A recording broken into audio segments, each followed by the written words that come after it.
Why did you want to come out here and send their this message? It is a message of a call for justice, for swift justice for George Floyd, for systemic justice for all brown and black people who have been under the knee of this country in ways that we have witnessed time and again. This is wrong. And this rising up, this spontaneous uprising of people, mostly half my age or younger, they're the ones we should be listening to. And they're angry at the president. They're so angry. They're angry at the president. So what is your message to President Trump today? Well, I've given up speaking to President Trump. We need to replace President Trump. We need leadership that will lead us in the ways that this country deserves. Thank you. Thank you. We are upset about the fire as well, but that is not our primary focus. Our primary focus is the reason behind, the fundamental reasons behind the protests in our country right now.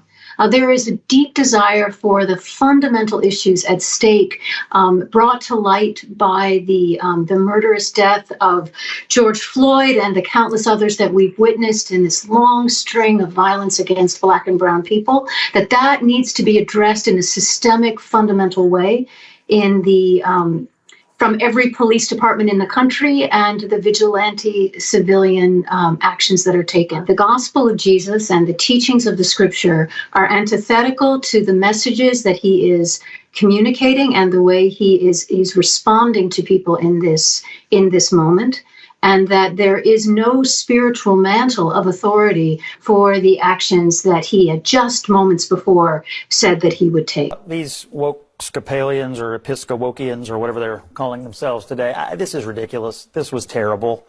Donald Trump, I'm sure, regrets participating in this event today, to be lectured to and politicized in a church this way.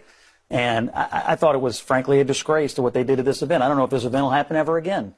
Yesterday, at the National Prayer Service, the bishop was extreme in her views, extremely out of line and out of touch.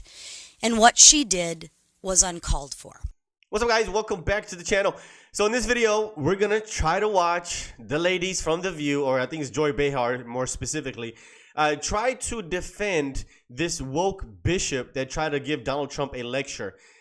So it was, I mean, in my opinion, out of line and inappropriate. And it's also hypocritical because you always hear the left talking about how conservatives are trying to mix religion and politics. But you have this lady literally give, I mean, this is politically motivated speech at her church. Hilarious. But anyway, let's not waste any time and get straight into this video. But before we watch, of course, The View give defense to this. Mainstream media is doing the same exact thing. So check out this segment from CNN real quick before we get into Joy Behar's segment. That particular National Cathedral. Here she is last night on CNN explaining what she wanted to do. I was speaking to the president because I felt that he has this moment now where he feels charged and empowered to do what he feels called to do. And I wanted to say, you know, there is room for mercy. There's room for a broader compassion. We don't need to portray with a broad cloth in the harshest of terms some of the most vulnerable people in our society. So Trump wants an apology, and he made that clear. He said the so-called bishop who spoke at the National Prayer Service on Tuesday morning was a radical left hardline Trump hater. She brought her church into the world of politics in a very ungracious way. She was nasty in tone and not compelling or smart. She failed to mention the large number of illegal immigrants that came into our country and killed people. Many were deposited from jails and mental institutions. It's a giant crime wave that is taking part in the USA. Apart from her inappropriate statements, the service was very boring and uninspiring. She is not very good at her job. She and her church owe the public an apology. You got this historic moment. She decides to give a lecture. A self-important person who probably had AOC jot some notes down before. You know what? I mean, she has every right to her opinion. We all have an opinion on this issue. Right. But I don't like it when ministers bring politics into the pulpit and try to lecture you. So there you have it.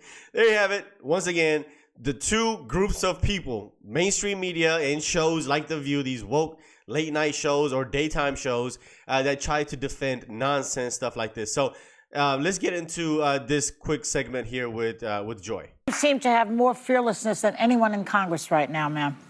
What made you decide to use that opportunity for this message, or didn't you have any apprehension about it? My response, thank you, first of all, for allowing me to be with you today.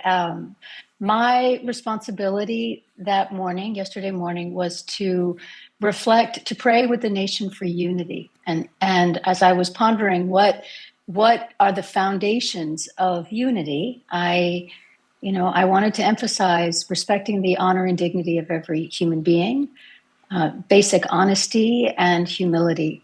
And then I also realized that that unity requires a certain degree of mercy and compassion and understanding. And so knowing that a lot of people, as I said, in our country right now are really scared, I wanted to take the opportunity in the context of that of service for unity to say we need to treat everyone with dignity. And we need to be merciful. And I was trying to counter the narrative that is so divisive and polarizing, and in which real people are being harmed. Okay. Bishop, predictably, you seem to strike a nerve. President Trump initially said yesterday it was, quote, not a good service, unquote. But overnight, he took to social media to say you were a, quote, radical left hardline Trump hater, unquote, that you brought the church into politics and that you owe your church and the public an apology. Now, given your role, it doesn't seem surprising that you would speak out for the marginalized, as anyone who's read the Bible and knows the path of Jesus. But do you think your message is being misconstrued and politicized?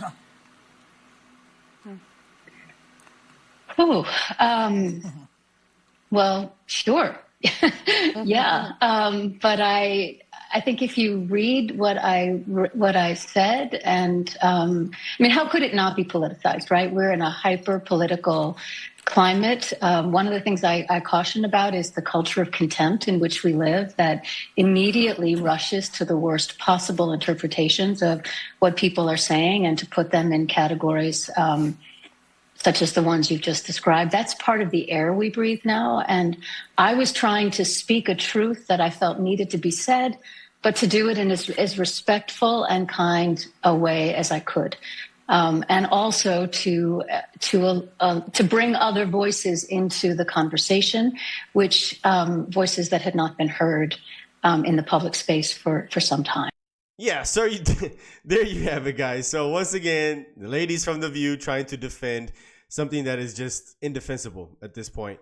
And here's the thing, she's talking about, well, my reasoning, my justification behind my message is that it's for unity. But what she failed to realize is that the American people are already united behind this, which is that we don't want hormone therapy, sex change surgeries, gender affirming care for minors. Right? If these people were actually legitimately fighting for something that is of a civil rights, right, equal opportunity, everybody has the same rights as if I'm trans or whatever, right? If that was the case, then yeah, we would be on your side. But there's no rights that any American has that trans people don't have. Well, now the rights that they do want is special privileges and special treatments, like once again, going into women's bathroom if you're a man just because you try to identify as a woman, playing in women's sports because you identify as a woman even though you're a biological male, right? Allowing hormone therapy and sex change surgeries for minors. Like, all of these things are crazy. Nobody in their right mind will support these things, right? So these are special privileges, special treatments, and special rights that you're fighting for, not equal rights. So anyway, let me know what you guys think. Hope you enjoyed this video. Hope you enjoyed the content. If you like the content, like the button, helps the channel out. And if you are brand new, consider hitting subscribe, and I'll see you on the next one. Peace.